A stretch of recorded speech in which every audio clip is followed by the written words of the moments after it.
light the fuse. Yes. Okay. All right, I'll call to order this public hearing, zoning board of appeals, public hearing, August 20th, 2026, 5 p.m. Purpose of the public hearing is here the variance request by Kevin and Beth Dooley for variance parcels 014-00200-2800. More information there. 348 Bojo Lane for setback relief from 30 feet to 5 feet 8 inches for the east side yard for completion of the 90% complete shed, sauna, and accessory structure. Roll call. Tom Nelson. John Sheldon. Paul Bremer. Ken Goldfein. Jay Wiltz. I remind the public, if you haven't done already, please sign in the sign-up sheet before you leave. If you haven't done so already. Just take care of some paperwork before we open up the floor. Was the public hearing properly noticed as per the town zoning ordinance? A class 2 notice in the paper, which is 2 publishing 2 weeks apart. Yes. And we have the affidavit of publishing. Yes. Okay. And posted on 3 posting boards for the last week. Yes. And notices mailed to property owners within 300 feet of the property that's seeking the variance. Yes. Okay. And letters or correspondence received. I think we had 2 of them. Correct? Yes. I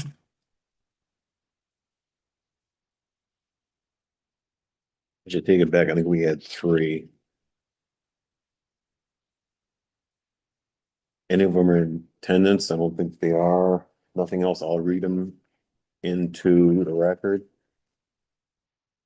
Let's see, I'll try and do it chronologically.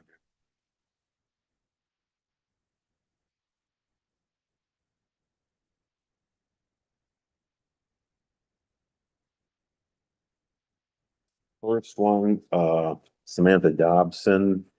Hello, love the idea. Thanks for reaching out. We have programming October through May. So as you move through your project, keep me in the loop. We have a company on the island, Hot Island Sauna, that is year round, that is around year long. They could be a great connection for added support in the program apps aspect. Be in touch, Samantha. Another one, an email, this is addressed to Rich Kula, zoning administrator. Good morning, Rich. My name is Scott Whiteford and I represent the Whiteford interests at 352 Bojo Lane. I'm writing regarding the Dooley variance request for their sauna/shed structure. We live directly north of the Dooleys and, given our proximity, are likely the neighbors most affected by this structure's placement. The Whitefords fully support the Dooley's request for a variance. Please feel free to contact me at this email or you give the phone number with any questions. Thank you, Scott Whiteford. And the other one is from Joseph Radicke, again addressed to Rich Kula. Hi, Rich. We own the property at 427 Old Port Road, immediately south of the Dooleys.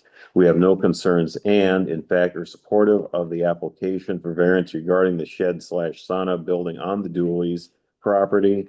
We encourage the zoning board of appeals to approve the variance without delay.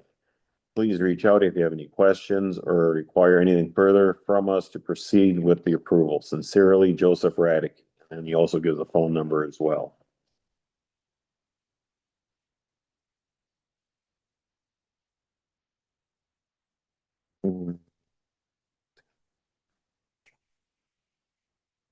I guess right now it has the applicants. You good? Okay. I guess right now it asks the applicants if they have any presentations they want to make. Now's the time. Yes, good evening, Kevin and Beth Dooley, the applicants and the property owners at 348 Bojo Lane. In addition to the request for the variance that's been presented and in support of our application, I thought it'd be helpful to provide perhaps some additional fact background on the sauna project. We bought the property in 2005. At the time, the only structural addition that we made at all was to have a small outdoor shower constructed. The shower is in close proximity to the partially completed sauna and shed structure. I don't have a recollection at the time of applying for a variance or one being required, although I didn't directly do the construction on the shower at that point in time. We have 3 adult sons. Different family members have been guests at other property owners' saunas on the island, and it's an activity that people in our family were increasingly interested in having for our own. Our youngest son, Tim Dooley, is a self-employed carpenter, and he was interested in taking on the project. So in the fall of 2025, last year, we started to think seriously about constructing the sauna. And in the site selection process on our property, it's pie-shaped, narrow at the top, widest at the lake shore. In thinking about the best place to do it, a couple of things were taken into account. First, to construct the sauna on the west side, which would be closer to the lake, that's impractical because we didn't want to be any closer to the lake.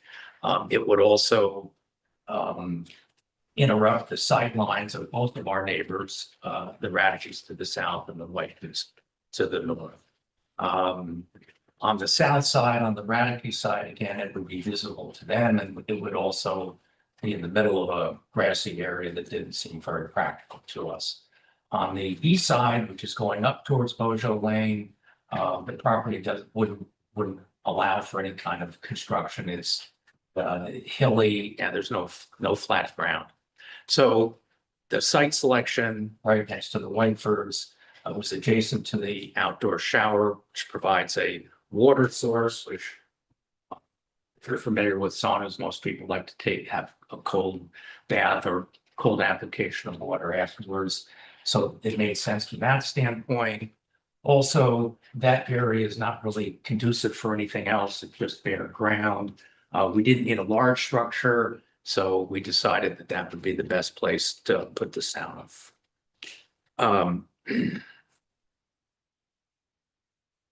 Since this was the first project that we'd undertaken on our own, I reached out to Mr. Kula in the fall of last year, and I believe that you have a series of emails between us if you have those, right? So effectively, starting on September 16th, I was in touch with him by phone initially, and then he sent me an email confirming that we were planning on doing a shed and sauna up to 100 square feet.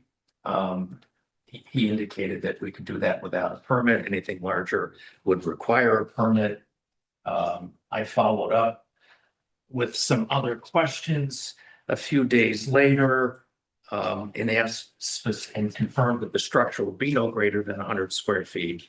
And I asked, does the county permit potentially apply only if the structure exceeds that limit? And in response to that, Mr. Kula, among other things, confirmed that Ashland County, like LaPointe, does not require a permit for structures less than 100 square feet. And also at that time, I wasn't aware of any setback requirement, since this was my first experience in this, and also there was no indication that there was a setback requirement. So effectively, when my son started construction in September of last year, I was under the impression that so long as we kept it under 100 square feet, that there'd be no permit required from anyone. And I wasn't mindful that even if there was no permit, there might be a setback requirement. So our son, in the remaining parts of the fall, did all of the framing and the roof on the sauna. in its present location. And then we just discontinued further work on it. We needed to think about what kind of sauna equipment we needed. He also had projects in Minneapolis that he had to work on, so we just put it on quiet and didn't finish it with that. Then back in the spring of this year, when we went back up and started to, think about finishing the project, I reached out to Mr. Kula back in on or about May 11th. When we started to zero in on getting the sauna equipment installed, my son and I were thinking about, well, now we've got to figure out the venting or exhaust, since the sauna would be internal. It's going to be a chimney exhaust, a side exhaust. And our son had some questions about that, questions about the height. And so I thought it'd be appropriate to reach back out to Mr. Kula to make sure that we were doing everything necessary to finish the project. And in that email, and I guess may I ask, I don't want to just summarize my version of these emails. Would it be helpful for the board if I gave you copies of these for the record? I don't want to burden you with too much information, but I also want to be transparent and let's say Mr. Kula did give those to you. I'm happy to do it. Here I have copies if that would be helpful. We have some of the emails. I don't know if we have them, all the ones you're referring to though. Yeah, we have quite a few there. I'm taking a copy. Okay. If you want to submit them for testimony, it probably wouldn't be a bad idea. Yes, thank you. There's too much information. Yeah, thank you. That's what I was inquiring about. Were there any more papers delivered to us today? I didn't see anything. It's at 12 noon. I just checked before I got here and I didn't see anything. No. It's a public hearing, so if anybody else there wants to look at these, they're welcome to get mine. Thank you. At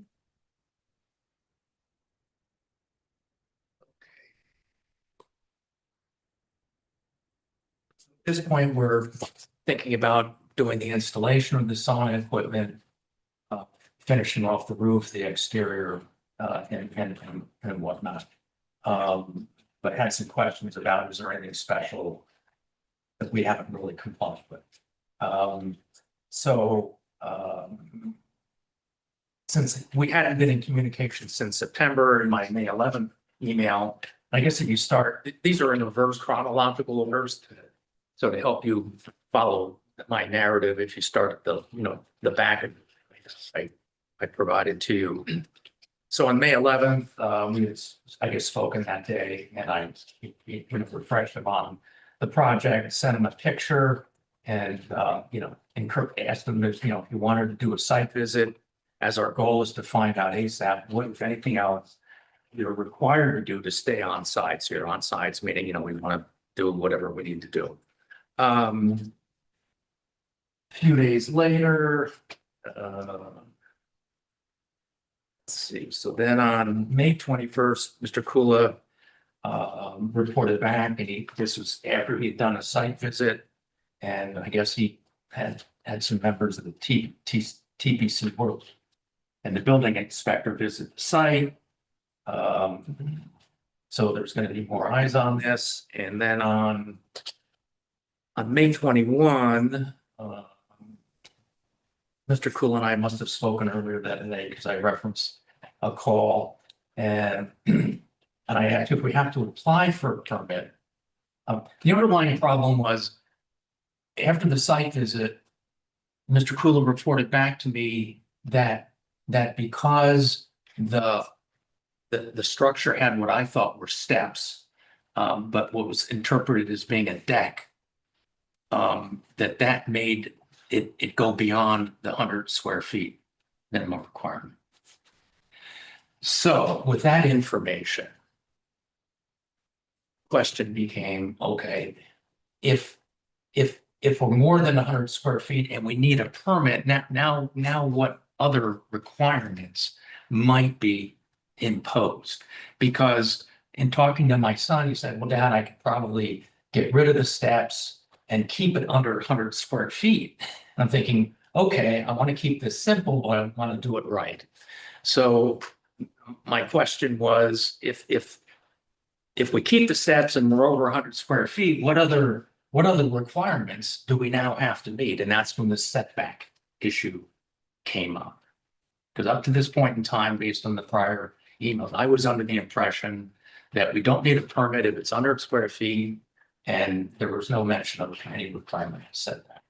So it's okay, right? Brave new world. Now we need to, deal with the setback issue. And of course, it was presented to me that the setback area for our zoning was 30 square feet, 30 feet. So this is about, I don't know, 5.5. It's a little bit less than 6 feet from the Whiteford's property. That's the distance from From the property, yes. the home. And the eave of the roof has an eave from there to the eave of the small building is how many? It's about a little less than 6 feet from the partially constructed structure to the property line with the White. Yeah, I was wondering if you had been told by your insurance company that you had to have it so far away because maybe it was wood fired, or is this going to be electric? Wood stove. Insurance likes to know about that. Yep, and I tell you, you have to have farther from your building. Yep, I had not consulted with my insurance company at that point in time about additional coverages, since this was an additional structure. I don't like fires. Understood. No, nor does the property owner. Yeah. So with the setback requirement now being made clear to me, while I had previously spoken to the Whitefords, again, they're the neighbors affected by this. We discussed that. They indicated informally they had no problem with it. We both joked about the fact that the shower was constructed 20 years ago. Nobody had any issue with that.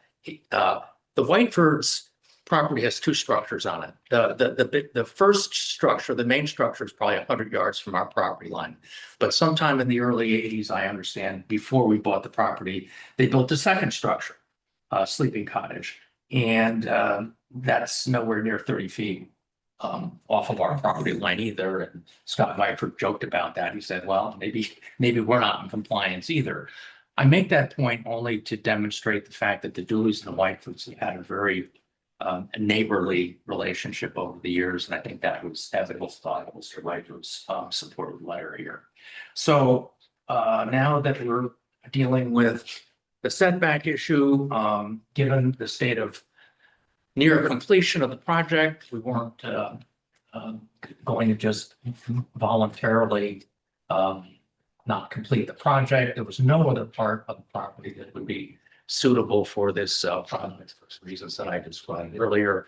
So I decided to just go ahead and proceed with what needed to be done, which was in the first instance, apply for a permit. Mr. Kula pointed out to me it probably would not be approved because of this non-compliance with the setback. On the setback point, when it was brought to my attention and I looked at the regulations, I did happen to notice that in describing how one calculated the setback, it was described as being measured to the right of way. And that's in the regulations. I think it's on page 13. When I read that, I discussed that with Mr. Kroll. I said, well, gee, the right of way on our property is up at Bojo Lane, and this is, probably 500 feet away from that. But he said, no, well, that's not really the point of measurement for setbacks. It's 30 feet from the adjacent property line. I understand that as a matter of common sense, but I mentioned it to him only as part of my lack of understanding about what the actual rules were. So we went ahead and applied for the permit that was denied, and here we are, proceeding with the request for the, for the variance. That's kind of the like factual background of this. I'm happy to talk through what I understand or the ordinance requirements for the granting of a variance here. I understand the burden is on us as the property owners to demonstrate that a unnecessary hardship exists. I'm referring to section 10.4 of the ordinance. The ordinance then lays out 4 specific criteria for the board to consider in determining if we met our burden of proof. The first test is the purpose of the zoning restriction in question. My understanding is that it's to create a buffer between adjacent property owners. In this case, 30 feet is the requirement. In this instance, because of the presence of the outdoor shower, because of the presence of Whitefoot's property being less than 30 feet from ours, we're, both neighborly about it. Notwithstanding the fact that 30 feet is the technical requirement. The second criteria is the effect of the sauna on the property. Here, it's not visible out the front of either of our neighbors' properties. It doesn't interfere with their view of the lake. It's near several trees. There's bare dirt next to it. It doesn't require any regrading of the property. There's really no adverse effect on the property itself. We're not requiring a water hookup, no electrical, so again, there's no utility implications involved at all. The third criteria is the effect of the variance on the neighborhood. And here, as a point of emphasis, we did receive the support of our 2 adjacent property owners, which I would respectfully submit is of critical importance to our request here. I'm not aware that anyone else would be affected by this. Again, it's not visible to any other property owners. Unless you're on the property, you wouldn't see it. There's no discharge.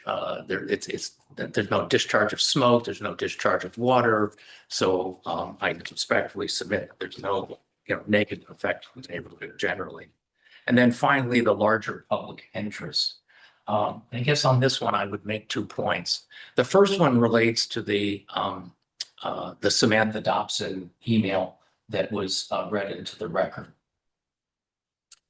Right around the time that we were going through this process, I read in the Iowa Gazette that Ms. Dobson is reporting on the after-school activities for the children at the Island School and inviting folks to submit ideas for other activities that might be of interest to the children. So we're going through this sauna construction project. And so I sent her an email and said, if we are granted approval here, we'd be happy to make the sauna available to someone, teachers that wanted to show the children how a sauna actually works. I know we're not the only sauna owners on the island, but just as a gesture of goodwill, we offered that up.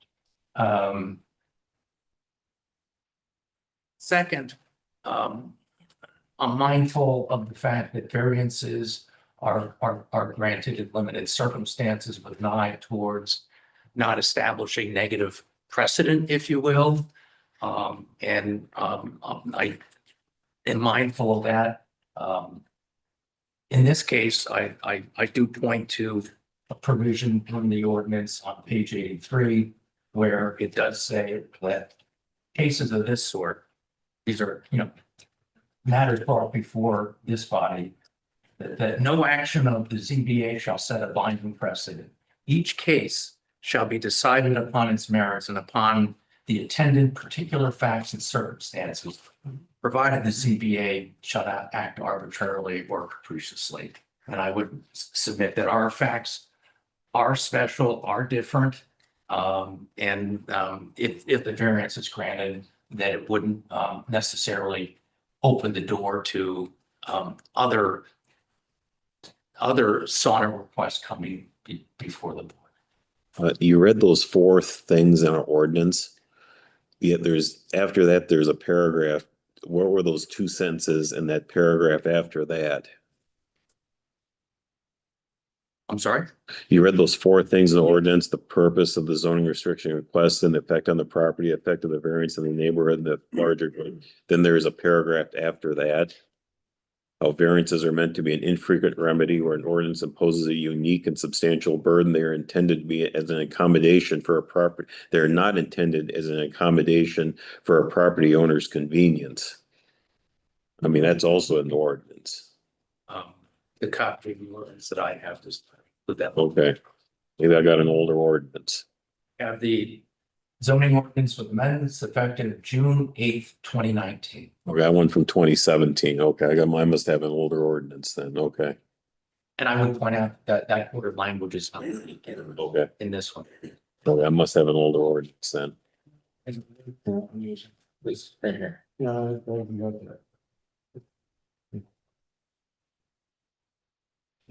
It's It would be. so based for Okay. the facts and circumstances presented here, respectfully request approval of the variance request on the grounds of the particularly in the fact that there was a good faith misunderstanding on my part as to whether or not there was a setback requirement that needed to be met. Once it was brought to my attention, we ceased construction, and I sought to redress the problem through the required means here, and that there is no prejudice being suffered by the adjacent property owners, and in fact, they're supportive of our request.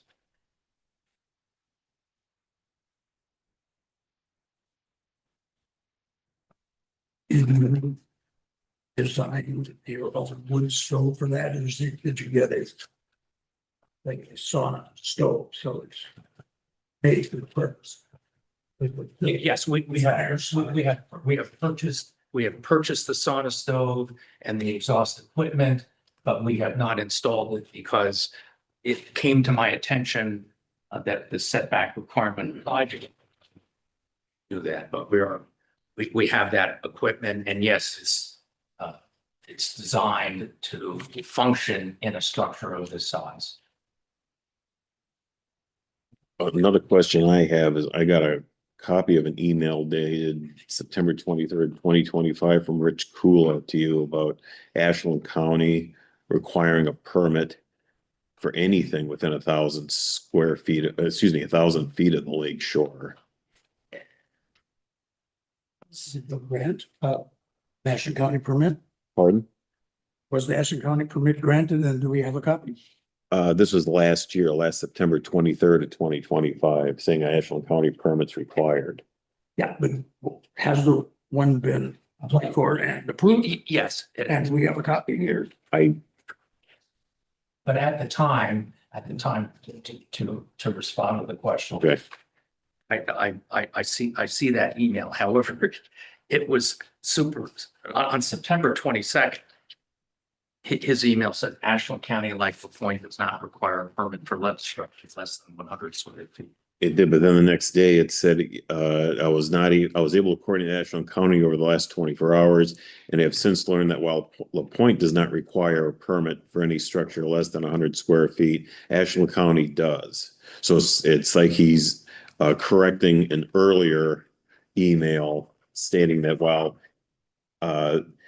where Ashland, town of LaPointe doesn't require one, Ashland County does, it is within 1,000 square feet of the lake. So like he's correct. Yeah, within 1,000 feet of the lake. He's correcting what he said the day before. Yes, So he's basically telling you, you're gonna need an Ashland County permit. So I was just wondering, did you ever apply for an Ashland County permit? we did eventually. Okay, you did eventually. Okay, Was it granted? Yes. okay. No. Well, not granted, but it was submitted to Mr. Kula along with the town application. So when was that done?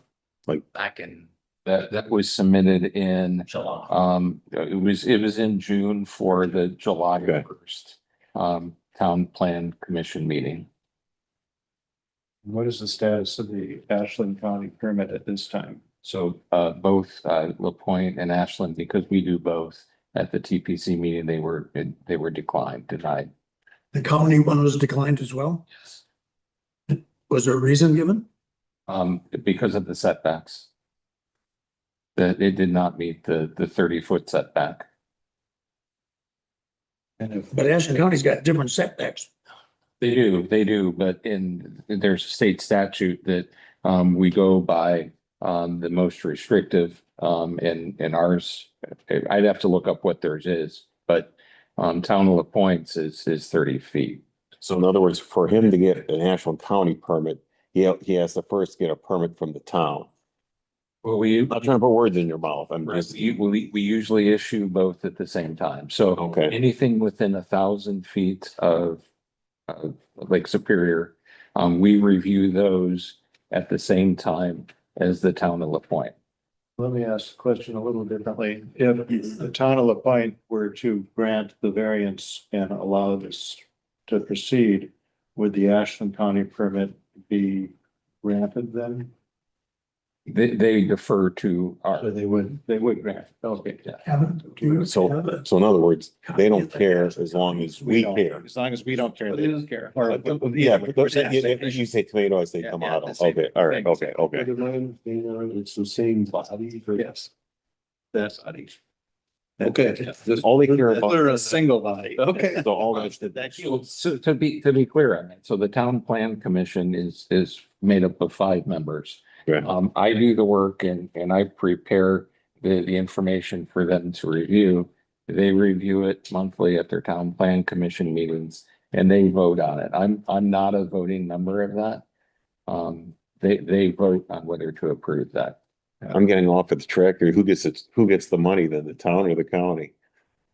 There are fees for the Town of LaPointe and there are fees for Ashland County. I had to ask. Now that I was put on notice that because we started construction without the requisite permits, that we were charged all of this piece of the both to Ashland County and to the town of LaPointe. They double. Well, it's, Lesson learned. yeah, that's what it is. To be clear, just so that I understand, the process is that this request for a variance is being made both to secure permits from Ashland County and from the town of LaPointe, because there is a single body that determines the granting of the variance for both. Is that correct? That's my That's my understanding, but yes. But I'm not From what- chairman. Well, from what I understand is we're not granting the permit as much as we're granting a variance. Yes. If so desired. I mean, we're not granting a permit, we just grant a variance. Yes. The permit that's up to, I guess that's up to Rich or the town planning commission or along those lines. We just grant the variance or an appeal. That's all we do.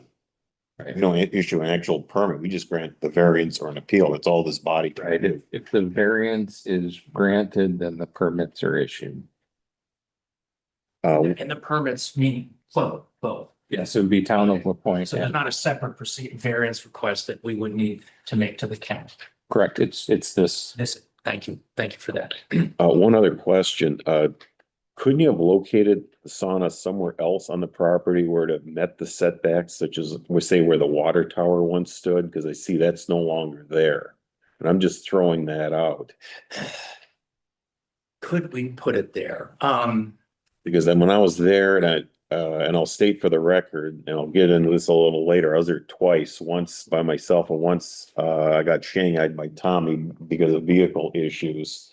And I will also state, we never discussed this amongst ourselves. So there wasn't any coercion or plot or anything like that. We discussed many things, but not this particular variance. Exactly. Amen. But is there any other place that you could have done this so it'd meet the 30-foot side yard setbacks on either side? To the point where the water tower is located, which is on the west side, it's on higher ground.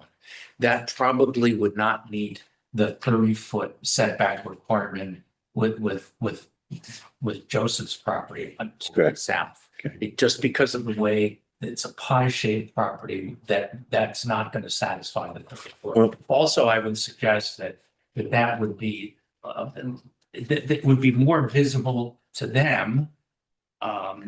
And intrusive on their privacy, and it'd be more visible to anybody that came down Bojo Lane. Plus, it would be that much further away from a water source, which again, without getting too fussy about sauna experiences, it's good to have cold water nearby after the sauna. Many people go into the lake.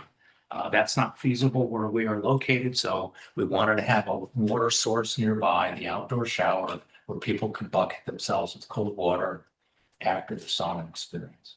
Well, I'm not necessarily looking at it just as visible for the neighbors, but where can you put this on the property so it meets the setback? That's another thing.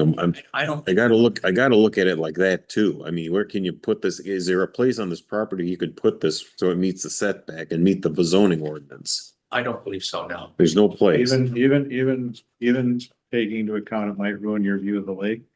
You put it in the middle of the piece of pie, 30 or 75 feet back from the high water mark of the lake. Has anybody measured that? You know, I'm forgetting about whether it's practical for you, just from an. Is it possible? That's the Yeah, question I think he's asking. yeah. Anywhere on the property is it possible and still meet the setbacks? You're saying there's no way in God's green earth. I don't believe that we can, because if we put it closer to the lake, and aside from it, then not just being visible to us, but then it is in the Whiteford's line of view. And I don't know how close we could get to the top of the bluff that leads down to the lake. I don't think there's enough room to build it. I do not, in good faith. I've got a quick question. Are you of the design of the 8x12? Yes, That is what you believe the structure size is? the footprint is 8x12, yes. Yes, I think he's got the 8x12 swapped out too. Yeah. No, we ran into the problem 8x12 96. That was Mhm. our mindset. But when our son started to construct it and he had to have a step up, when that got construed as being a deck and adding to the square footage, that put us over 100 square feet, which prompted me to get back in touch with Mr. Kula to figure out, okay, if we're going to be more than 100 square feet, we opened up a can of worms with other things. and are the supporting posts on grade or are they buried? There's not footings. It's some kind of a Box, didn't you? I couldn't tell if it looked like it. of some sort. I don't know the technical term. How far does they go in the Sorry? ground? You wanna come up? How far do they go into the ground? Yeah. I think is what he's asking. I honestly don't know. Okay. Not as deep as footings, because I do remember our son talking about footings versus this less intrusive one. And we decided we didn't want to go down all that deep and incur the expenditure of having actual footings, given the size and the relative weight of the structure. I don't honestly know how deep it goes. There's 4x4s. Yeah, and I have a question for Rich. Rich, if this was a movable structure, if it was able, like, if it was like a trailer, like able to be moved, would that be okay? Would it not need this variance or permit? If it's movable, you know, you can place it, you know, around the property. The issue becomes that when it's a permanent structure and it's fixed, then you need to. You could, you know, store it for. I just wondered if you have an option there, like making it movable, putting wheels on it in some way. Well, I think that would be impractical. Have you been? I'm sorry, Yeah, so thank you for taking the time to do that. you thought it too, didn't you? I don't know enough about the engineering of it, but I think it would be exceedingly difficult to extricate the structure from its, what it's basically tied to then be quote, moving. And again, I keep coming back to the point of what is the negative impact of this? None. In fact, both of our neighbors, particularly the Whitefords, have come out in support of it. And this isn't going to create a bad precedent because it's in your ordinance that granting a variance is not precedent for anybody else's sauna or other circumstance. No, can I show you this? I don't think it makes any, are you endorsing with? I just cleaned it here by accident. Yes, the question was asked of me if I am with Dorsey and Whitney. The baby. in it. And Mr. Nelson asked me if I am with Dorsey and Whitney, and for better or for worse, the answer is yes. I'm a partner of law firm called Dorsey and Whitney. And to clarify, Mr. Cool and I have corresponded through my personal email, but for my convenience, I copied my work email, not to appear to be heavy-handed or that this had some legal anything, but rather it's just much easier for me to send attachments, to keep track of things through my work email. So just to clarify. Who's trying to get rid of these details? Yes. Here's some. Appear to be half sentence of things that just, it looks like you replied, but I don't know if it was actually sent. It doesn't make sense. Yes, I did reply to Ms. Dobson. That's not go back Yeah, and that's forth, correct, but yeah. then at the end, 75 minutes after here.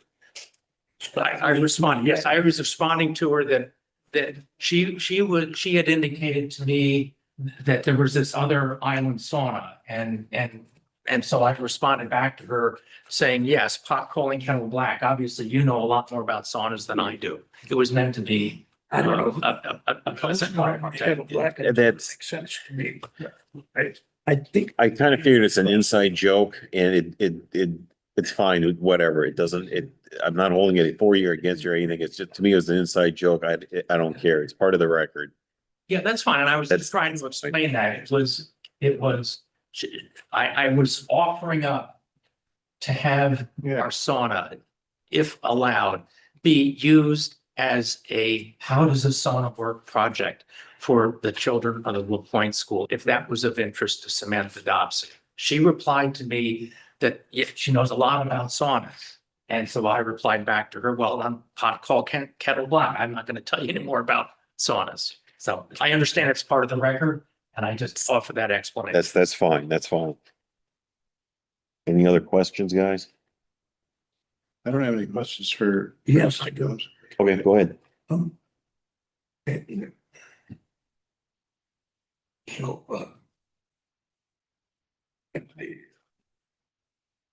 to see the Ashland County application and the Ashland County decision. And, I think it's here in the building, but we don't have it. Well, they have, Do we I have guess to- can I I guess you'd have to look talk to Rich about that. Yeah, It's an application, Yeah. decision, that I couldn't answer. Oh, and yes, and so we had the meeting July 1st, the Town Plan Commission. And it was at that meeting where it was denied. And then so on, That's the island meeting. I'm looking for the Ashland County application. yes, and we do have that. He doesn't understand that you're both. Okay. He does not understand that you're both. Yes, yes. Yeah, so To look at? so for yes, we have that application. We review both. You want Take a to, look at it. you want to pass it down? Yeah, To see.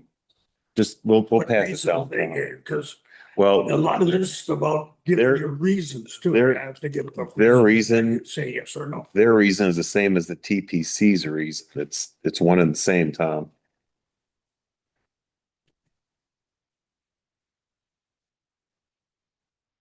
I don't think Scott Walker was trying to restrict people from doing things when he changed the whole state's zoning business.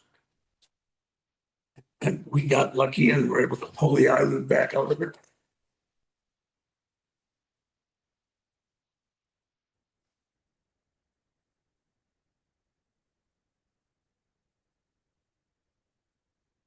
I'm curious, Mr. Dooley, the approximate age of your, you said you bought it in 2005. Yes, About how old is the original building? yes, the cottage was built in 1903. And do you have any idea when were the three cottages at one time connected? Because you do have a funny pie-shaped piece of land. Do you have any idea of that history? I do not believe they were connected. They were always three separate. I believe that is the case. Yes, yes. Are you the new neighbor or? I'm sorry? Are you the new neighbors or have people? Well, relative to the Whitefoods, we certainly are, because anyone would be a new neighbor to the Whitefoods. Radke. Joseph at the Radic's on the south side, they bought their property after we bought ours. Thank you. Thank you for asking. I have no further questions. Does it say paint storage? The shelf for paint storage. Tools, our youngest son, Tim, is a carpenter and he does Art storage. Parts. parts, equipment. He's redoing, he does odd jobs around our company. This will facilitate that. It wouldn't be good to have paint storage right next to No, them. So, no gasoline either. I don't see it. Where do they, Essex County, where do they write on here that it's denied? Is it on here and I just can't find it? No, so we sent an email back after the meeting stating that the permit applications were denied. We sent it to Mr. Dooley.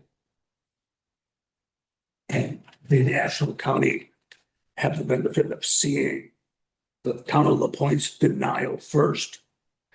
And then make their decision. One of them had to go first. Who went So, first? well, it was made at the same time during the TPC meeting, and regarding this project, I have been in coordination before and after since the denial. So because we're doing that process for Ashland County, I coordinate with the zoning office on a regular basis, almost weekly.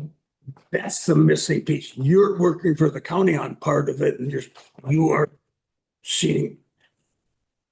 You're representing the county and the town. Yes. Yes. That's why Okay. there is no separation. Nothing went first. I get it. Right. I thought they had to have. a And meeting it's- after. Yeah. But And Ashland County was also notified of the public hearing as well. In addition to the 8 letters that went out to the property owners within 300 feet. A letter was sent to Ashland County zoning as well as the Department of Natural Resources. do I get to keep this or is that? Well, that's their record. Okay. So it's safe to just say in a nutshell, you're doing permitting for the county Yes. in a nutshell. Okay. Anything else for the applicant? Well, That's you know, that now that 100 square feet is measured from the extreme edge of the drip line on the roof, so it's substantially over 100. It's 150 almost. So there are ways to solve that. I mean, we should have looked at first, but it's way over 100 square feet, so. But you can sometimes you get variance on the size because you didn't know about the roof, but if it's.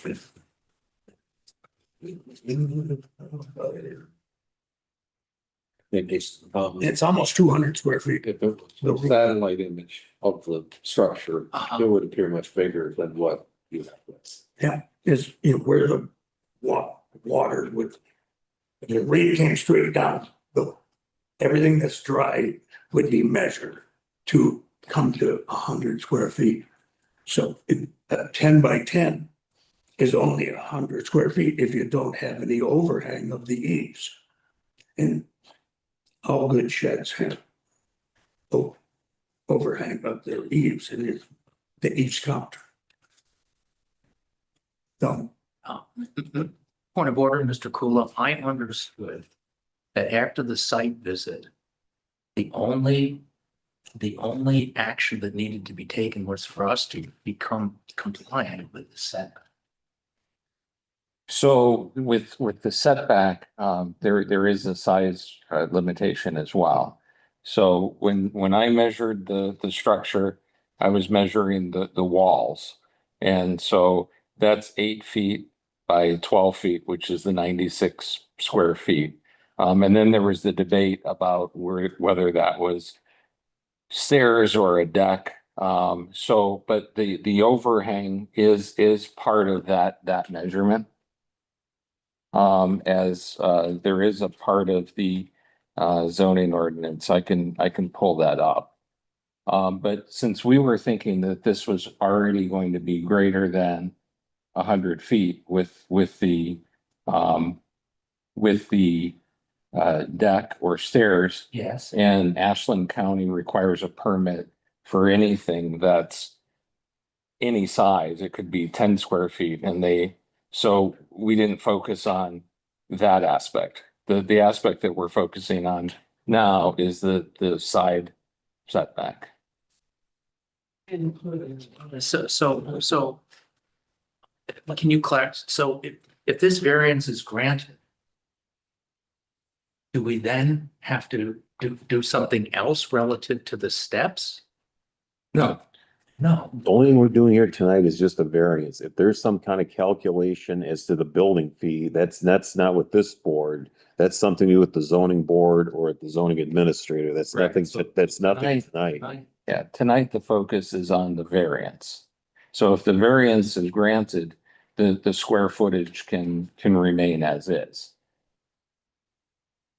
Okay, is there, so there's no other, if this variance is granted for the setback, is there some other approval that I will need to be able to move forward with this project as it presently exists? No, so The only thing, if it's granted and you get a permit, the only thing you have to do is calculate if there's a question as to the size, like you're talking about the overhang, is you have to recalculate what the square footage is for the building fee calculation. For the building fee calculation, Yeah. fee calculation, not a permit, not. no, the permit would be issued for the town of La Pointe. If it's so much per square foot, then what's the square footage fee?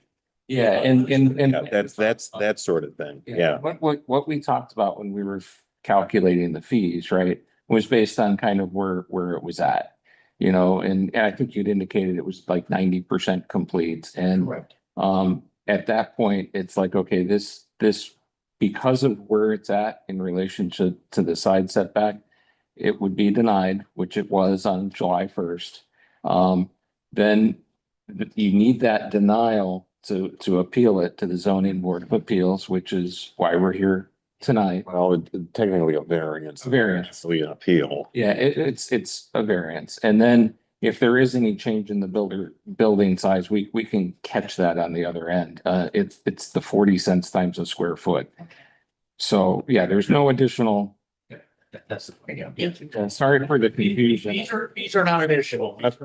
Then I'm getting too far, but it's the base fee plus so much per square foot, correct? Yes, there's the $75 for the permit. Yeah. 30 cents a square foot, which we had worked through and, yeah. So- Thank you for that clarification. Yeah, sorry about confusion on that. That's, Again, is there any other questions for the applicant? I'm looking at you, Tom. well. Yeah, looks like it needs a variance for encroaching on the side. But, it is because it's more than 100 square feet is why it got denied it in the first place, isn't it? Because it's more than 100 square feet. No, No, because the denial is solely based No, on, it doesn't need a building permit if it was less than 100 square feet. yeah, It still has to meet the 30-foot setback regardless of, No, yeah. Yeah. If the way the ordinance is, Tom, if it's less than 100 square feet, you don't need a building permit, but you still have to meet the setbacks. so really needs a neighbor. Well, and then the other fly in the ointment is if you're within 1,000 feet of the lake, you still need a permit from Ashland County, even if you weren't within, Over 100. yeah. You're under 100 square feet, you still need a building permit from the county. You can be 20 by 20, you still, in theory, you're gonna need a building permit from the county. which if this variance is granted, he can get. He's gonna get it If you as could part of build it. it- It's a package deal. That's what It's a I'm package trying to deal. clarify. these. Yeah. It's a, Yeah. it's a one, yeah, it's a On one. that fence, looking at the back of the building, it's pretty much the same Your thing. hands full. Owners and how the scenery impact on the neighbors. You know, there's lots of places he could put it right in front of his own view. There's land there. That's not an argument. But it's a good thing that it's been pulled out to the tiny little area in the back because to avoid being an eyesore in the neighborhood. So it's best back there. It can be argued that it's much better to be back there out of the way where the neighbors don't care and aren't going to fight about it. To maintain, we only have a couple of neighborhoods on the island, and they're some of the nicest residential spots to live. Because they're, good neighbors is the norm nowadays, anyway. So it's good that they're hiding it, but there are no light bulbs. You're not gonna have lights out there. No.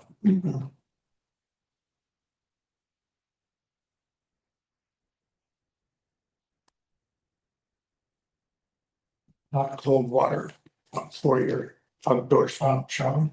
Yes, hot and cold water. And Turned on and shut off every year by Mr. Dunn. yeah, well, I'm curious about what your insurance company's gonna say about, but you have a fireplace inside the cabin. We do. Right. So they're already charging you for that, so a wood fire in the sauna. And it's good that it's not closer to the house, Correct. but there's no way you could. The house doesn't meet the setback. It's already non-conforming. Structures is in the wrong place. The lot is only 67% of the size. It's non-conforming lot size. There's a lot of different ways that we're having things non-conforming. And if you wanted to do this on Nebraska Road, it'd be worse. But we're gonna try to let everybody have everything they want and still not ruin the neighborhoods. And that requires a lot of wiggling.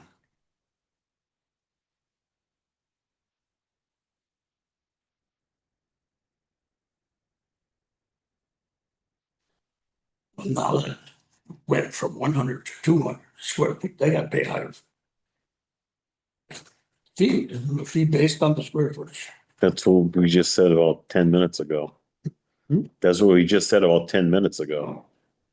But two people talk at once. I Okay, can't hear, I miss stuff.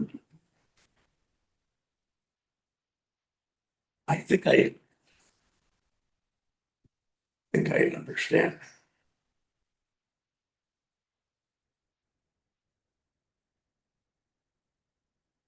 anything else, Tom? Or I'd like to see that email. Well, you emailed Ashland County. So you didn't, the actual words that were emailed to Ashland County of, you denied the Ashland County permit. And the reason you gave was the exact same as this, just denied because it doesn't meet the setback. Yeah, I think the discussion was with Ashland County verbally. I don't think it was part of our updates. It wasn't anything formal in writing. But he applied for an Ashland County zoning permit. That's formal. You paid Ashland County some money. So I just wanted to see the language before I put my name on some different language on the same project. Might want to use their language. I'd like to see it. I know it's your, Rich, it's your language, but I would like to see it if you have it. Yeah, I don't think there was an email with Ashland County. That's part of our coordination. Those are usually done verbally. So I think Is there a letter that you sent to the applicant or an email sent to the applicant saying it's formally that? part of your. Okay. That would be the.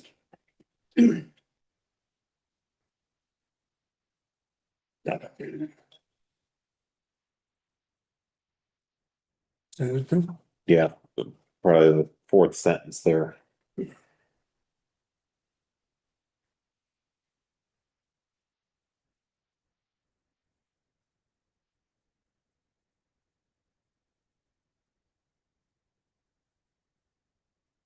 And reviewed your terminal point.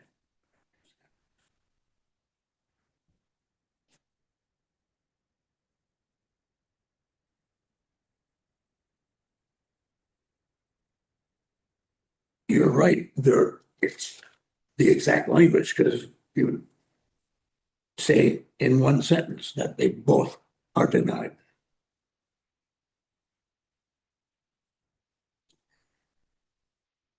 I've had enough public hearing. Well, I'm not quite done because if we're done with questions. Before we move on, I already stated and then we visited the site. Anyone else here visit the site? Visited the site. Visited the site? Yeah. Okay, we all visited the site. Now I'll open the floor to any other public comment, anyone else in the audience.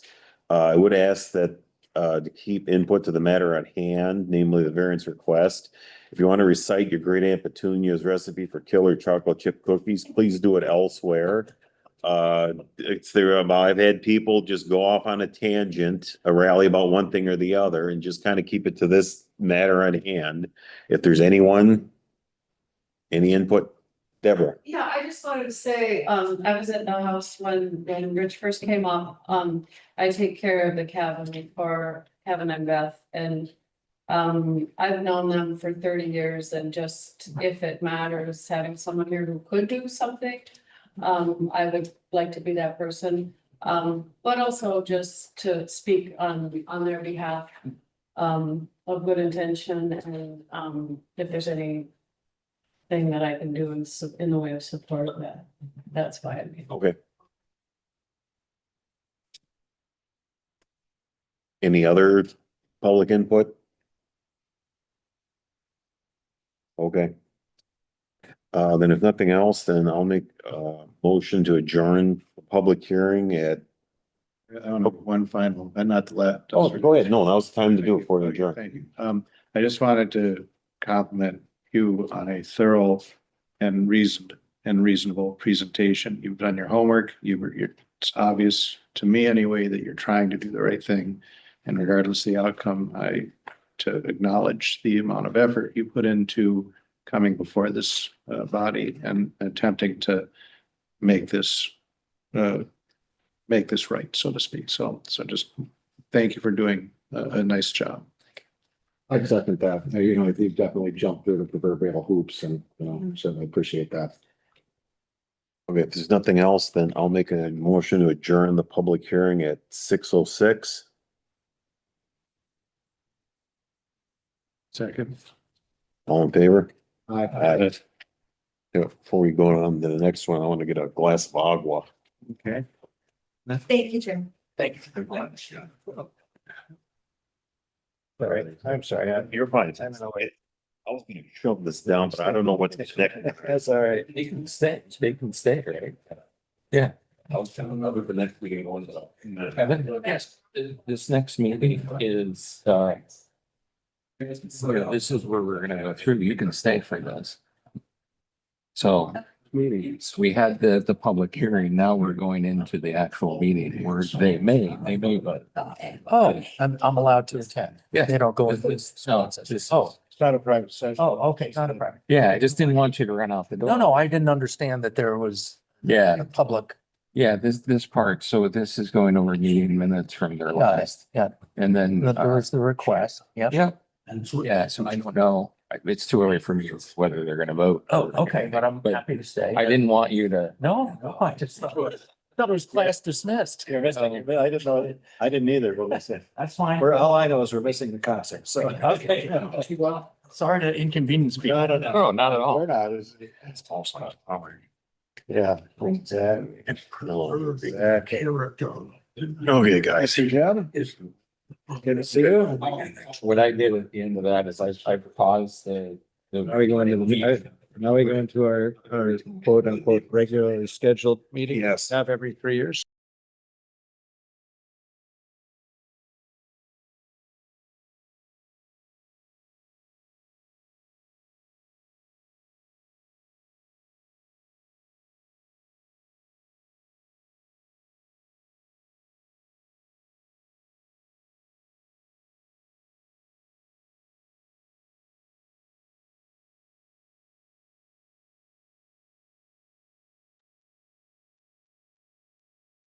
When ready. I'll call to order a meeting of the Town of La Pointe Zoning Board of Appeals, Thursday, August 20th, 2026 at 6:09. Call to order, Paul Bremer. Nelson. John Sheldon. Ken going by Jay Wells. First item on the agenda, zoning board of appeals public hearing for December 5th, 2024. Kind of had a procedural question here. We had earlier had approved these minutes, but we never could find the written minutes. All we had was it verbally approved. And Rich found a recording. That coupled with some of my notes, we kind of came together with what was presented here. I did have a few changes here, few additions, and I did not know how to handle this, so I called an attorney at the Wisconsin Towns Association. I talked to her earlier this afternoon, and as she told me, it's essential to have accurate approved written records. And she recommended that we amend the earlier approved minutes, and only the board can do that. Even if other board members have changed, if the ones that were there in 2024 are no longer there, it doesn't make a difference. You still have to have that board amend the minutes. That's just the way it is. You can't have the town board change zoning board minutes, vice versa. You have to have Board of Appeals do Board of Appeals, zoning board do zoning board, town board do town board, that kind of stuff. You gotta be accurate. It's basically you gotta hang on in perpetuity. That's just the way it is. I do have some changes. Rich, I think you did a pretty decent job. There were a few things you left out. I really like to see in on the December 5th. I would like to make a few changes, and then I'd like to make a motion to amend the ones for the public hearing on December 5th, 2024. If that's okay with you guys. If you're on to ones on December 5th, 2024. If you're. I read it, but Okay, yeah, I've got them here somewhere, but I have it. okay. On the number 2, You mentioned the agenda. There they are. Number 2. number 2. Let's see, here, it was about the Dobson, It was posted. variance. P. Bremer asked if either of them had looked at the back of the building application where the setbacks were listed. They both said no. There. Paul asked if Samantha Dobson was ever a member of the TPC. She said yes. And then later on, let's see, P. Bremer asked, let's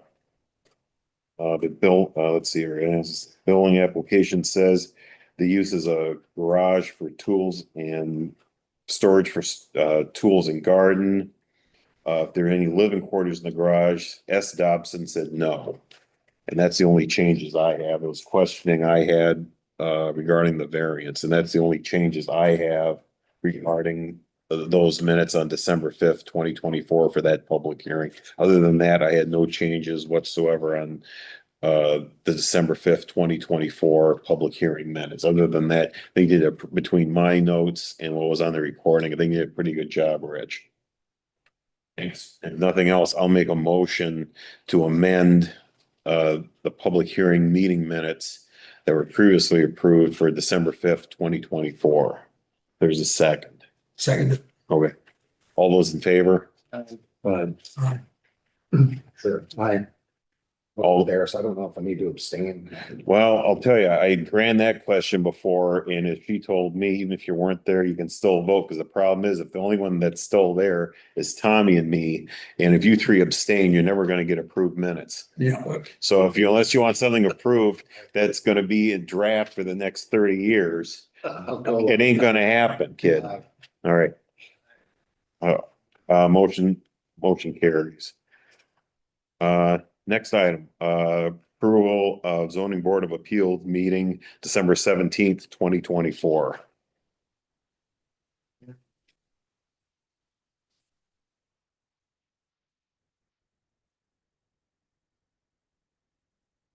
The only thing I had on that, and that was more or less just a clarification on the second page, number 5. And this is just a clarification, the middle of that, number 5. It says D. Boone believes that he is the neighbor to the south. If you just want to specify that he is, the person's name is Heller. Not that some reading that, not that D. Boone believes that he, not that someone thinks that he is David Boone. Just specify that he, and you want to put in parentheses Heller. But I was reading that thinking, what the hell, David Boone doesn't own land anywhere near there. And I'm thinking, oh, he's talking about this Heller guy. So if you want to specify Heller. Will do.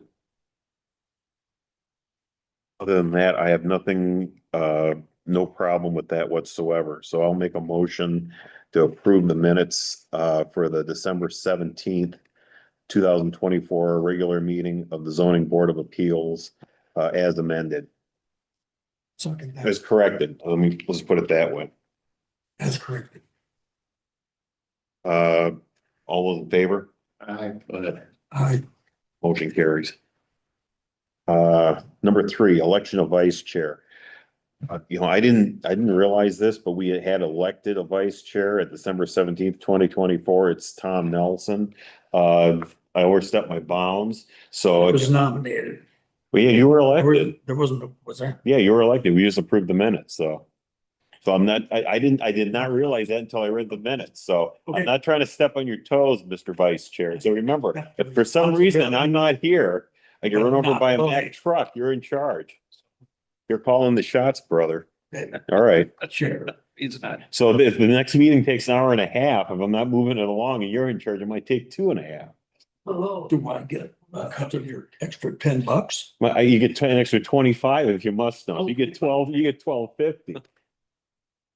All right. Okay, I'll hold you to that. All right, 12.50. There you go. Don't spend it all in one place.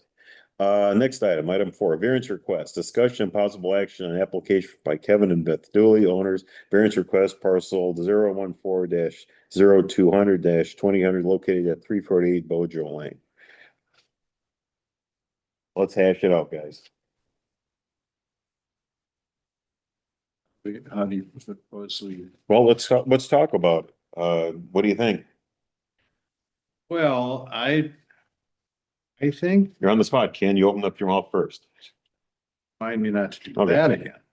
So, as I told the Dooleys at the last meeting, I think they did a very good job justifying their situation, and they're trying to do the right thing. Looking at the situation, I think Tom actually mentioned it. This is a non-conforming lot in R1 zoning to start with. And these are some, I'll give you my sort of my background if we're kind of at the home end. The land in this neighborhood was there a long time before this zoning ordinance was put in place. And these houses have been there, way before. The lot is non-conforming. The buildings on this lot, and I suspect the two neighbors on either side are non-conforming in multitudes of ways. So that leads me to look at these criteria, the unnecessary hardship and that sort of stuff. And yeah, we gotta we could look at this as the letter of the law, which we can do, and we can look at it from the spirit of the law. I think in terms of the unnecessary hardship, I think that it will prevent the homeowner from a permitted use on the property without unnecessarily burdening the current location. I think that there's maybe, I was said it earlier, maybe if you put it smack dab in the middle of your house between the lots, you might be 75 feet back from the lake and still have 30 feet on either side, but probably not. There might be no place on your land that is a building envelope for very much. So anything that's done on this land, including the current structures, are outside of our setbacks. So it's an unnecessary hardship. I think we have that. The unique property location is probably that unnecessary hardship. And the no harm to the public interest is, to me, the easiest one, because you're three houses at the end of a dead end that nobody can see with cooperative neighbors. And the structure that you're proposing from the one neighbor, the Whiteford's, it's going to look like it's part of your house because you're making it, it's only 5 feet away, and it's not even going to change their view site. It's hidden from everybody else. And I would agree with you that anywhere else you put it, if you could put it anywhere else, would be more negative. So I don't think it harms the public interest. I do think it's an improvement to the property. I think your property taxes will probably double. Supposed to be funny. I guess that's fun. But Don't even joke about that. don't even try to. Hold my beer is all. Yeah, okay. Yeah, if you want that. So those are the things that I looked at. You did a thorough job. I've researched this on your issues. I could go down each one, but I'm not going to. So I would be inclined to, if this is the time to say what I'm inclined to do. That's all, yeah. This is my very first meeting. That's why I'm asking questions like this. But I would be inclined to grant this for the reasons I've stated. Okay. Jay, you got anything? I concur with a lot of what Ken says, that I think that there's probably a place for variances, and while it doesn't come anywhere close to meeting the setbacks, neither does a lot of the stuff on the non-conforming lot and property.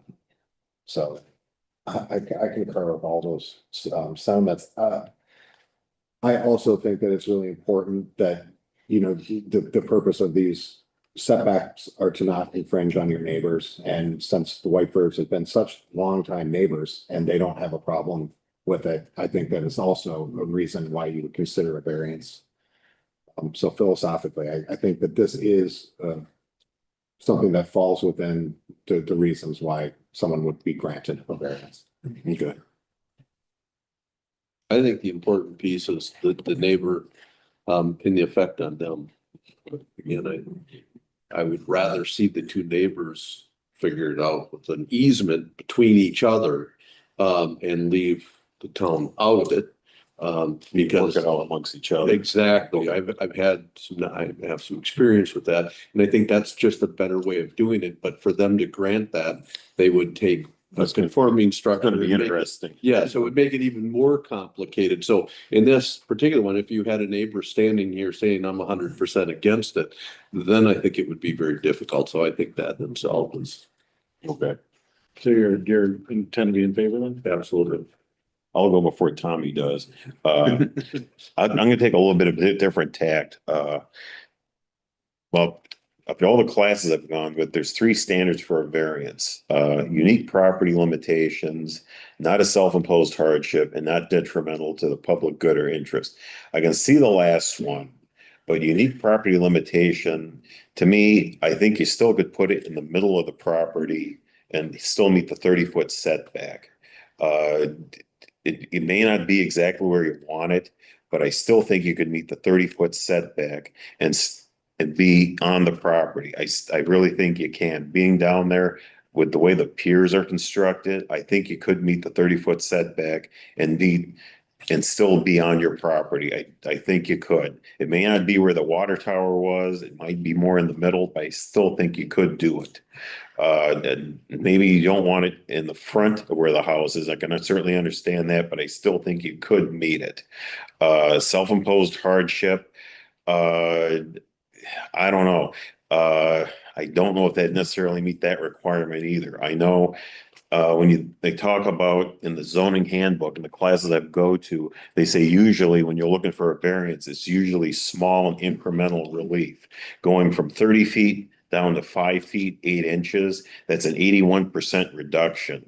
An 81% reduction, that's not a small incremental relief. That's 81% is quite a bit. That's got to factor into it in my book, at least a little bit. We're going from 30 feet down to 5 feet, 8 inches. I got to factor that in there as well. I'm sorry. It's just something I got to factor in. Tom, you ready? Yeah. Well, I've been in town hall a lot over the last 40 years and to fight with neighbors and family about zoning. And we're trying to put that all behind us. So the blood feuds don't come into the town hall anymore. You want to go duke it out with your cousins, that's fine, but not in the town hall. So I think we have to try to have neighborliness start right here in the town hall. We need a darn good reason to say no. Yeah, since zoning is main purpose is to keep neighbors from shitting on each other, to try and continue the character of a neighborhood and not block someone's view intentionally, things like that. And I can't see where they're doing anything wrong. It's just that in that part of the lot, it's where the sauna should go. Because it's out of sight. They could put it in the front yard, no problem, and it would lessen, it would take away from the character of the neighborhood. So hiding it is the best thing, and the neighbor thinks it's the best thing too, because it's the neighbor that's gonna have to look at it. If it's out in the front yard, they're all gonna have to look at it. So I am looking for a way to grant the variance. And but first, before I do that, I want to make sure that you guys aren't, trying to lure grade school kids, up into working with Samantha, trying to get school kids in your son. Just sort of like a It's a joke. brick house. For the record, I was responding to an invitation from Samantha Dobson in her capacity as the after-school coordinator to make it available if they wanted. I would not be present. I would have nothing to do with it. It was intended to be a gesture of goodwill. It's been noted and it's well noted and documented. Yes, Everything's above board. Thank you. Yes. It's fine, 625. And we'll go on, that I see that they do have an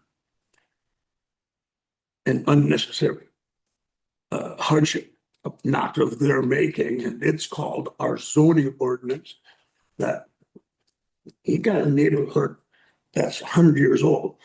We didn't get zoning till 1970, 72. 72, yeah. So, and we've amended it about 200 times, and it still ain't perfect. And one of the things really lacking in the ordinance is how the hell do we preserve the neighborhoods like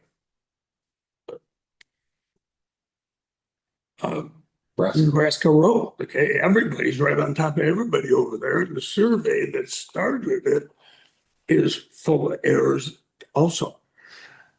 So they're all up on top of everybody else's land, and they're afraid to get a surveyor in because, you know, are they on top of their, if they're on top of their neighbor on this side, well, then the other neighbor's on top of them on that side. And when we just go by where we've been, we put our firewood pile here for the last 50 years. Let's make that the line. And so it's a difficult thing, but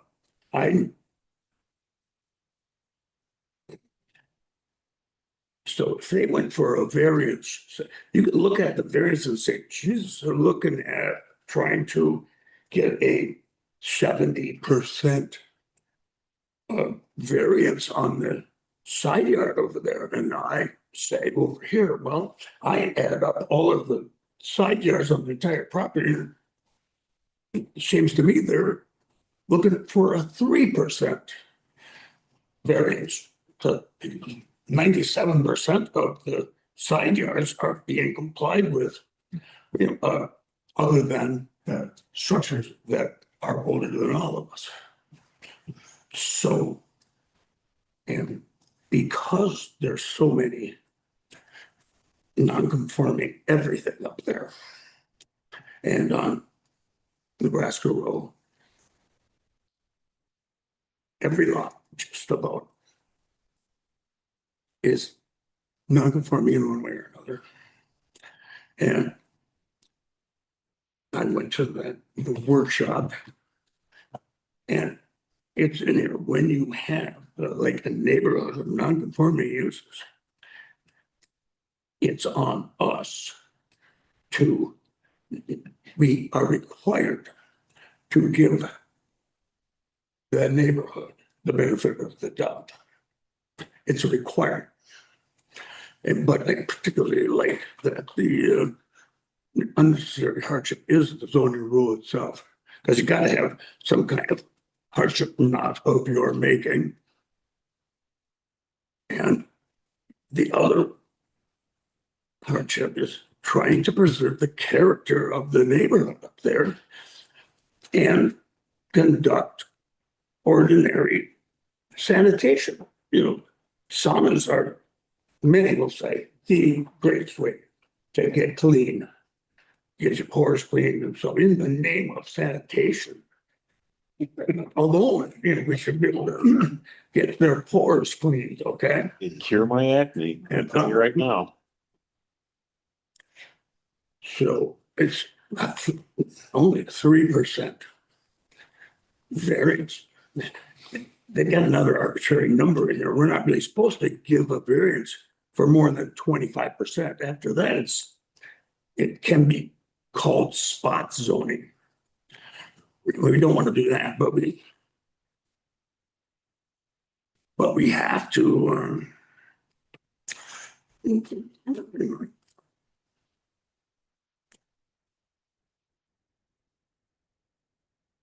I do have 3 or 4 other designs already that would get you in there without any problems. Like the other fellow was saying about putting it on wheels. There are crazy loopholes.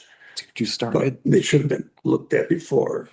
But in looking at how much care that, sure, they built it too soon. They should have waited until they got everything. But they took a lot of care to put it way in the back. Only where the one neighbor who doesn't care about it probably thinks he's gonna be able to use it. Um, I went up there, that's exactly where it should be.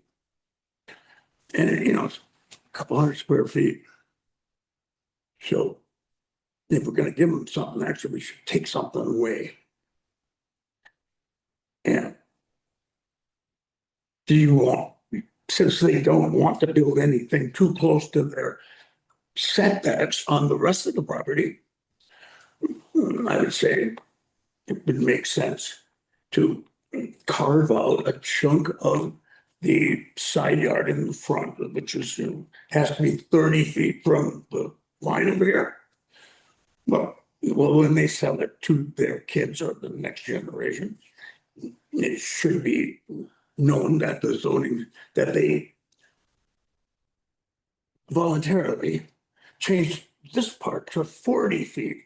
The place that they're never gonna build anything has a 40-foot side yard setback now. And that increases the side yard 20, 30 times more than they're encroaching. I don't with know. This little building and I am going out there and reaching. Yeah. But you have to have I a don't know. reason when you grant something. We're not doing quid pro quo, Tom. I don't think so. There.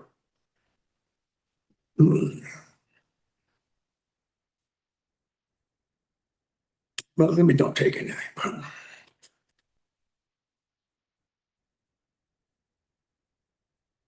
Well, you've just heard all of the reasons that I can think of that are pertinent and why we should grant it. All the ones I have. Okay. Anybody got any others?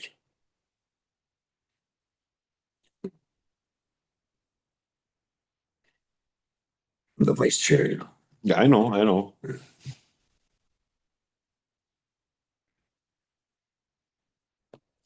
You want to make a motion or is someone want to make a motion? Do you want, do you just want to give them just where the sauna is? well, we're not doing the quid pro quo. We can't take away some. Well, I don't think it's, Somewhere else. well, I don't think it's appropriate, to be honest with you. I mean, It's unnecessary. Yeah. But it does. Somebody wants to do something that is like, say, I actually. mean, how do I know? Actually offensive How do I to the know? neighbors. How do I know what's gonna happen 100 years from now? I mean, Think twice, there should be there's, it can be argued that there should be a give and take. They're going to take here and then give over here. But they cannot complain when the neighbor wants to do the same thing. But I'm not gonna put any of that in. I think 100 years from now, they thank us for not making them put it in the middle of the yard. well, I think Bill, thank us tomorrow. this is the property line. And the sauna's like right here.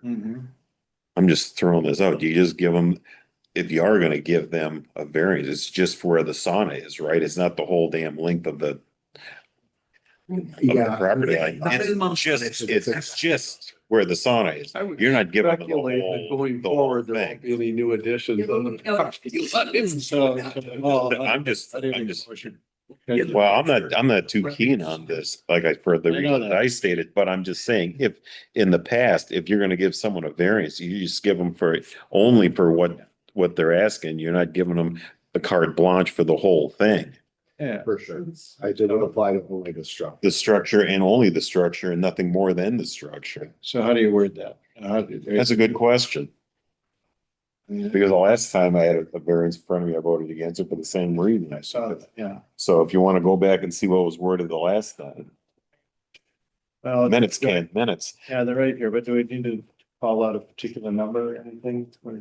I'm willing to do it, but I mean, make a motion to get this going. Absolutely. So I will make a motion to approve the variance for the Kevin and sorry. Yeah. Dooley application for a sauna limited to the location and area of the sauna on their site. Is that an acceptable wording? Well, let's take a look. Motion? Let's take a. They didn't come in the town. Well, I got Discussion possible. Yeah. some money. It's really. Hang on. It's been up there 20 years. of money. Requested to allow a reduced set. So I'll say it again. For the area of this, for the Yeah. area Yeah. of this, Go ahead. I was gonna suggest for the area of the. Of only the, for only the for the sauna and only the sauna or something along those lines. Yeah, okay, Grammar wasn't my greatest, but. clearly. You didn't have to agree that. So I move that we approve the request of the applicant to allow a reduced setback for a sauna shed currently located at 5 feet 8 inches from the side yard property line. And this variance be for just the area of the encroachment of this current sauna shed and deck. I'll second that. Discussion. I think you have to, then I think, correct me if I'm wrong, Tom, don't This get, is the technical part, because Yeah. everyone who votes for it or against it has to state, should state the state reason why. a reason that's in the books here somewhere, that why, if we want our decisions to hold up, Yeah, we. Was it seconded? Jason, Plainly. Jason, Plainly. yeah.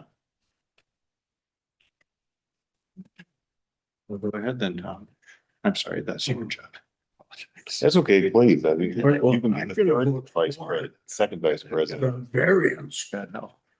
because in this and area, and also it would also come up at Nebraska Row, that the neighborhoods are all just full of non-conforming uses, and so, and they're 100 years old.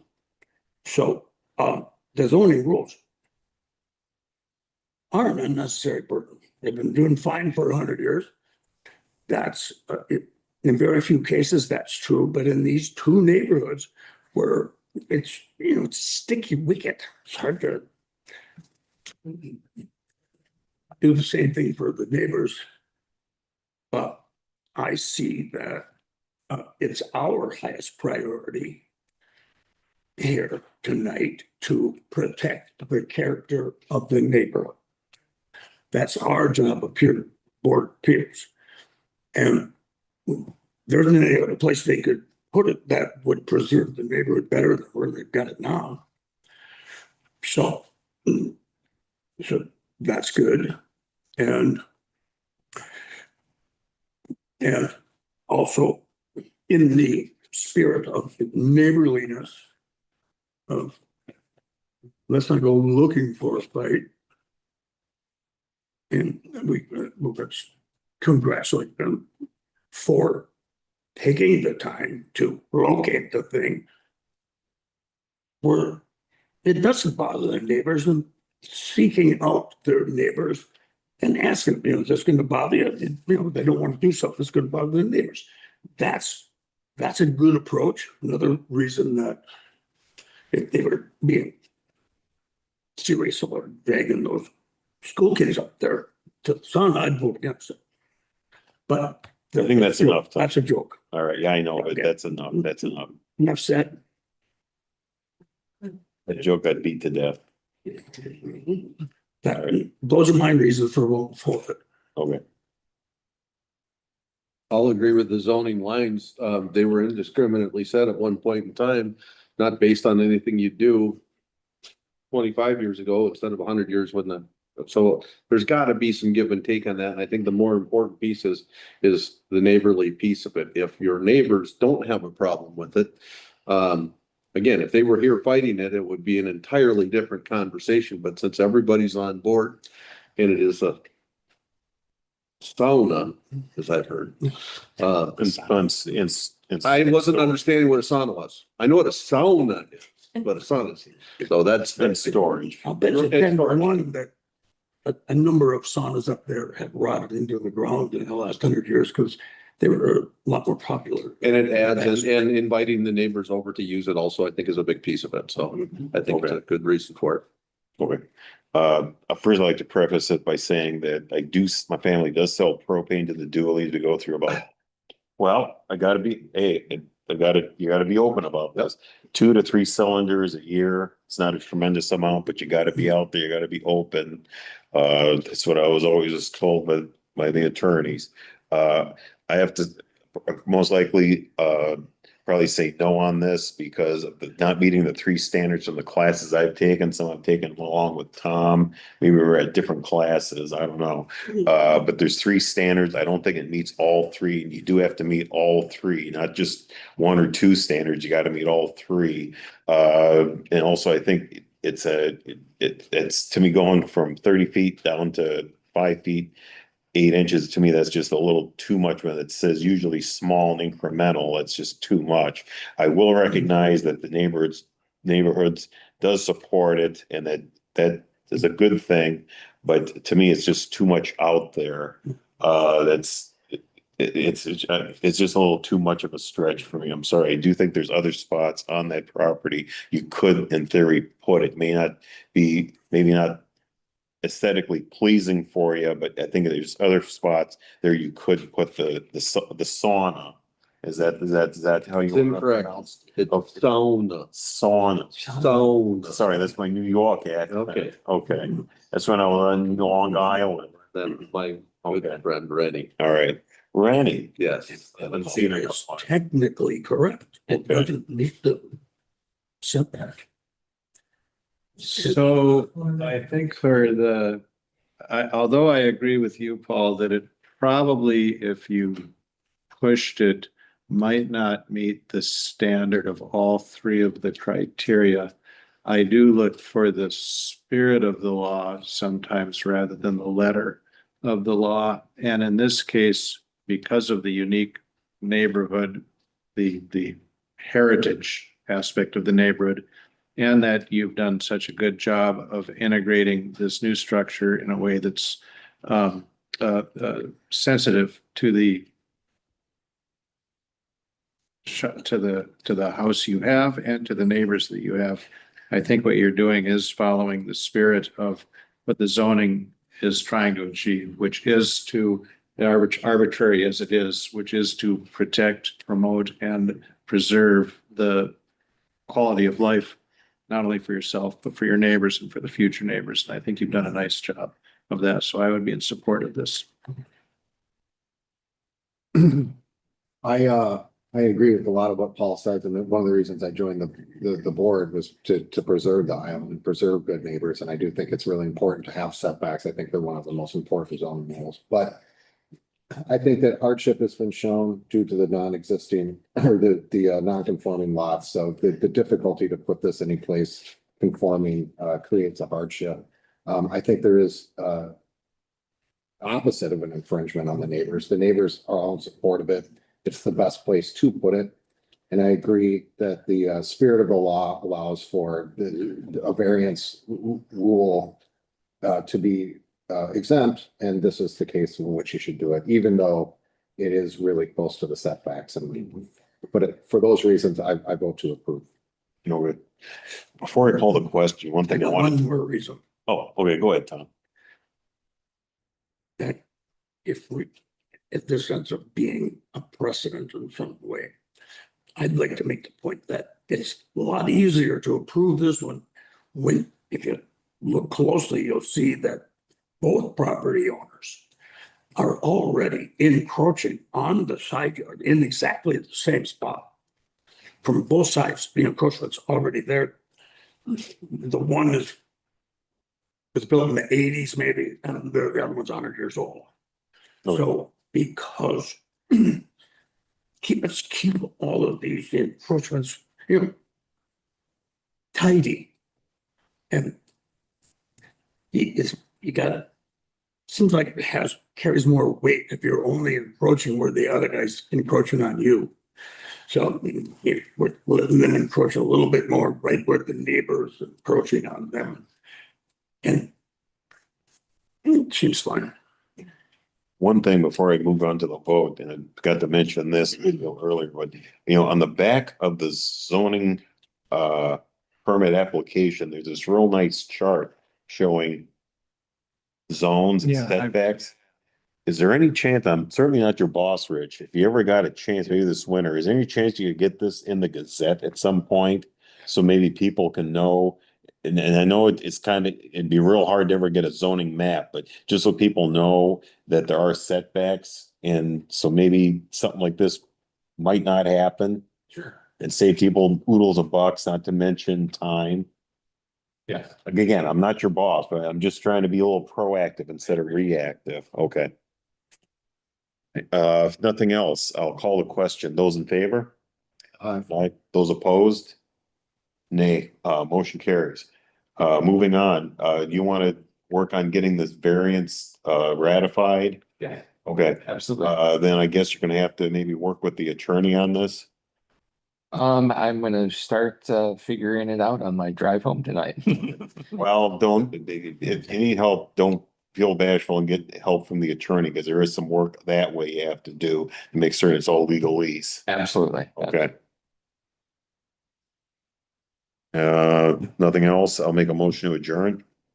One Sorry. other, given, that we're near completion and understanding that there's some paperwork that needs to be done, would we be allowed to resume construction of this now? Or do we have to await the final paperwork being done? Technically, and I'm a technical person, you probably should wait till the paperwork's done. Unofficially, who's gonna turn you in? I mean, well, seriously, I mean, Understood. I can't tell you to start pounding nails tonight, but officially I'd wait until I get the paperwork, but I'll be honest with you, it's gonna take a few days because technically, you should really get the paperwork back. I'm just looking, Even more technically. yeah, Rich can grant the permit tonight. Because now it's just a little building and yeah. Been relieved. So my plan is let me coordinate here at town hall tomorrow morning. Sure. Just to see if there's any additional paperwork that needs to be done. Otherwise, if there are no issues that we think of, by tomorrow afternoon, I should be able to. No, it wasn't that immediate. the last time I did a variance, I sat down with an attorney and he drafted it. And the time before, that was the time before, the last time when I voted no on it, it was up to the ZA, and whether he did it, I don't know. That was Ed Schaefer, so God only knows what he did.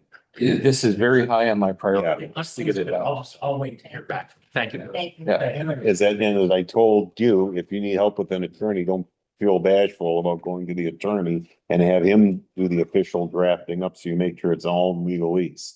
Absolutely. Now, did I make a motion to adjourn? You did. Was there a second? All in favor? I- Okay, 6:51. Thank you so much. Thank you very much. Thank you. Good luck.